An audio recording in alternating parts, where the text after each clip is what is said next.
anunciamos Jesus, vai para o ar.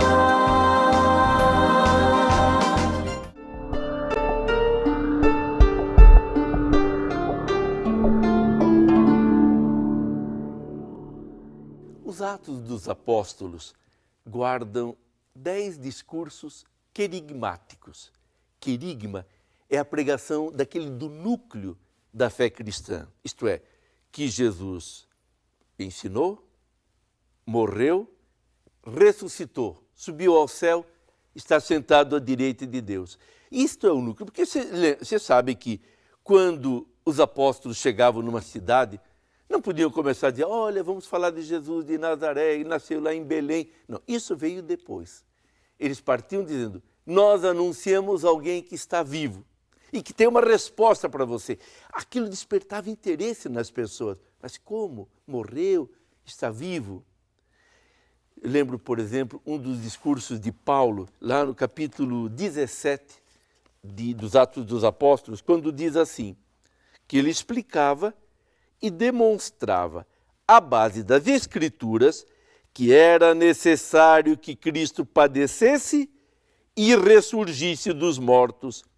É este Cristo é Jesus que eu vos anuncio. Então a pregação de Paulo era isso, anunciar Jesus Cristo. E qual é a missão da igreja hoje? É anunciar esse Cristo que está vivo e que tem resposta para o ser humano de hoje, homem e mulher. A conferência de Santo Domingo, a conferência dos bispos latino-americanos, Santo Domingo, lá em 1992, já havia dito o seguinte, não se pode mais supor que os nossos ouvintes tenham entendido o cristianismo. É preciso partir do fundamento, do querigma, do anúncio fundamental. Porque não adianta eu começar com a parte moral da fé cristã. A moral é uma consequência, porque eu acredito em Jesus Cristo, eu tenho um determinado comportamento. Às vezes, alguns começam de contrário, querem incutir um comportamento, mas sem um ideal, sem a motivação. E a nossa motivação é, Jesus me ensinou isto, e isto, portanto, é vida para mim.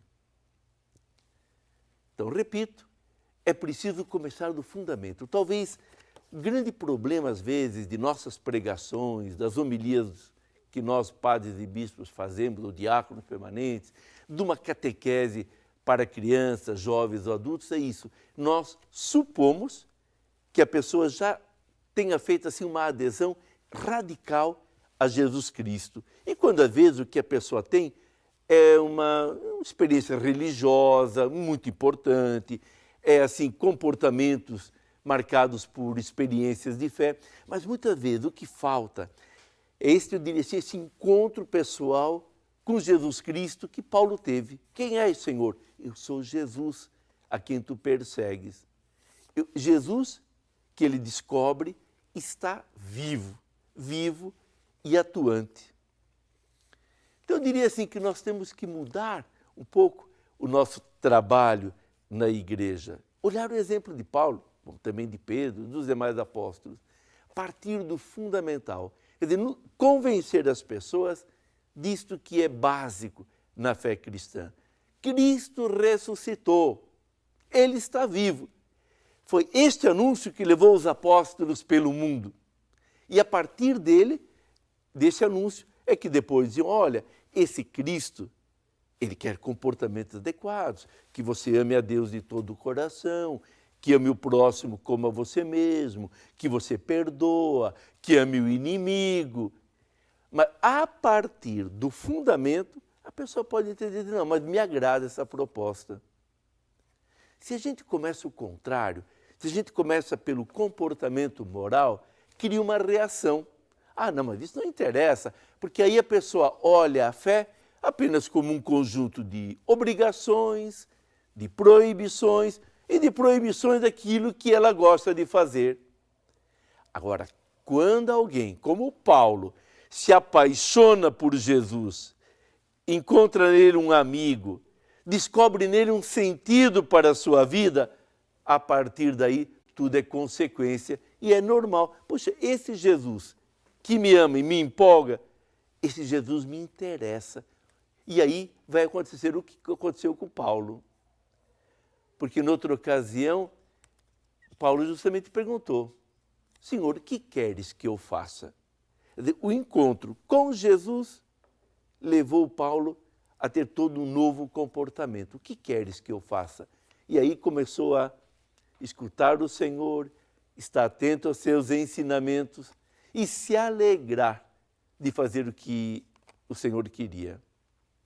É interessante notar que uma das cartas mais importantes de Paulo, porque é cheia assim de um sentimento de alegria, a carta aos Filipenses, foi escrita na prisão. Paulo estava preso, provavelmente, em Éfeso.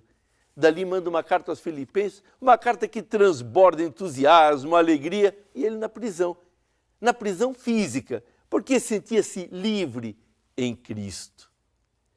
Eu penso que essa experiência que Paulo pode nos ajudar a fazer, por isso é importante ler seus discursos nos Atos, ler uma de suas 13 cartas, entrar assim na intimidade de Paulo.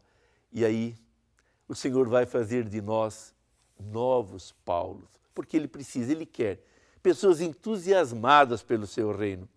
Pessoas com problema, deprimidas, pesadas, não servem para anunciar o Evangelho.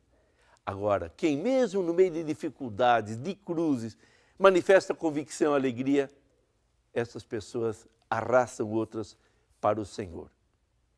No dia de hoje, peço, por uma graça especial do Senhor, que Ele lhe dê muito entusiasmo, aquele entusiasmo que ardia no coração de Paulo, porque você será feliz e anunciando Jesus, como Paulo, fará outros felizes.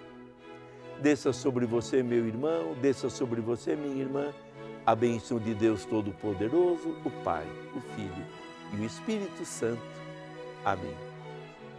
Fique na paz do Senhor Jesus.